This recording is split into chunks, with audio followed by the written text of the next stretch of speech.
కానీ మావయ్య నువ్వు వాళ్ళింట్లో ఉన్నావు కదా, నీతో అమ్మ ఎలా ఉంటుంది? అవును, ఎలా ఉంటుంది? నువ్వాగు. మావయ్య వాళ్ళింట్లో ఉన్నాడని నీకెలా తెలుసు? నువ్వక్కడికి వెళ్ళి చూసావా? ఏరే తమ్ముడు, పెద్దదక్కడికొచ్చిందా? రాలేదు రాలేదు రాలేదు ఎందుకొస్తుంది? మావయ్య మాట దాటేయకు. నువ్వు అమ్మని అక్కడికి తీసుకుని వెళ్ళావా? నేను తీసుకెళ్ళలేదు. నేనేదో కొంతకాలం బతకాలనుకుంటే నేను తీసుకెళ్ళదు.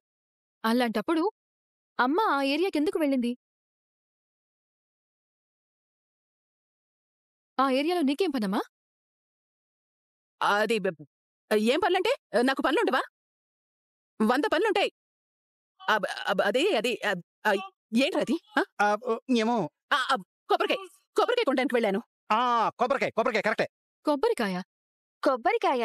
మీరు ఎన్నిసార్లు షాక్ అయినా ఒకే మాట ఇద్దరు అన్నా. అంత దూరం వెళ్ళి కొబ్బరికాయ కొంటారా ఎవరైనా?